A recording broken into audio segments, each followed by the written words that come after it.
Bwana Yesu asifiwe sana wapendwa katika Kristo. Kama ilivyo ada kila itwayo leo, tunapenda sana kuwaletea ama ninapenda kuwaletea dondoo zihusuo mahusiano na ndoa.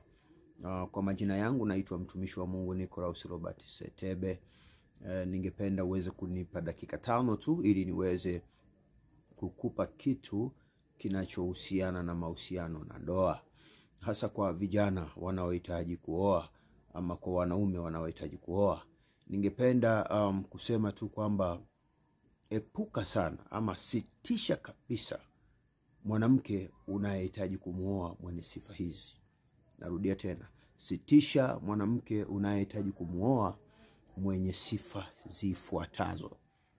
Kama mwanamke huyo ama msichana huyo ama binti huyo uliye naye katika uchumba ama katika mahusiano yako unahitaji kuingia naye katika agano la ndoa, basi sitisha haraka sana kama atakuwa na dalili zifuatazo.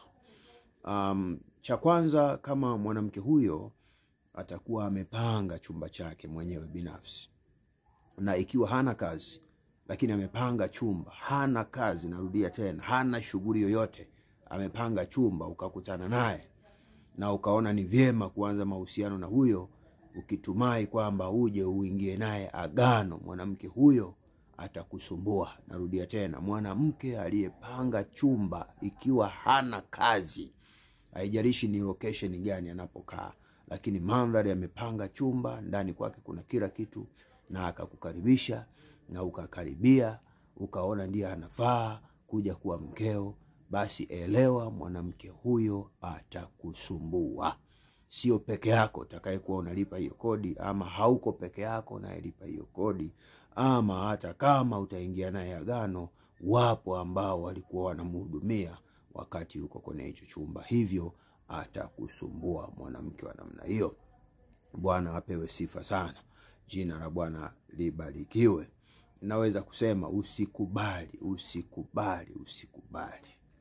mwanamke aliyekuwa amepanga chumba alafu hana kazi kuingia naye mahusiano. Na mwanamke mwingine mwenye sifa ya kutokupika chakula. Kutokupika, yamkini unamkaribisha kwako, basi yeye kila akija anasema nenda kanunue chipsi, nenda kanunue hiki, kanunue kile, ndio mgeuze chakula.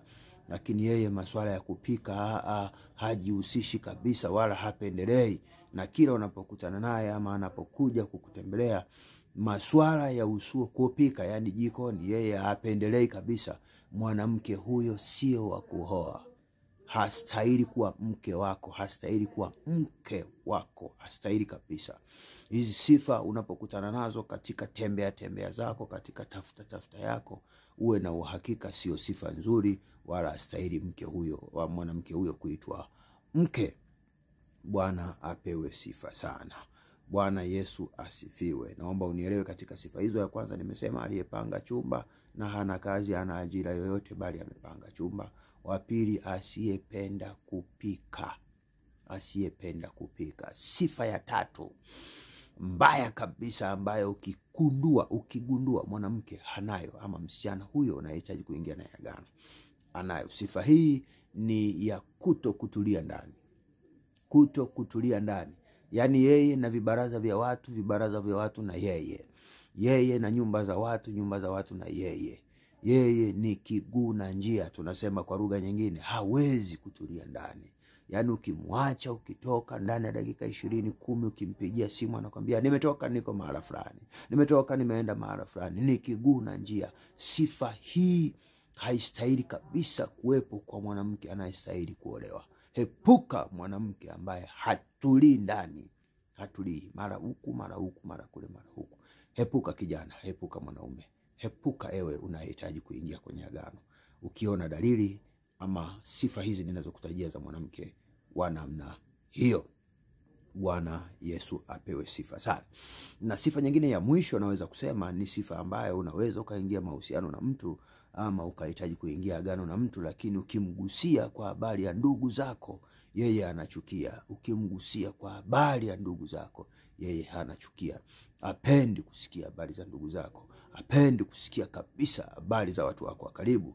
Unapozungumza kwa habari ya changamoto, unapozungumza kwa habari ya jambo lolote linalohusu ndugu yako wa karibu, yeye anapuuza, anaona si lolote, si chochote, hataki hata kusikia. Epuka mwanamke namna hiyo kumfanya kuwa mkeo. Basi asante kwa kunifuatilia, endelea kunifuatilia katika mitandao yangu ya kijamii. YouTube natumia mtumishi Walex Setebe, Facebook Nicholas Robert Setebe, na TikTok Walex Setebe. Asante kwa kutenga muda wako na kuweza kunifuatilia. Mungu akubariki sana.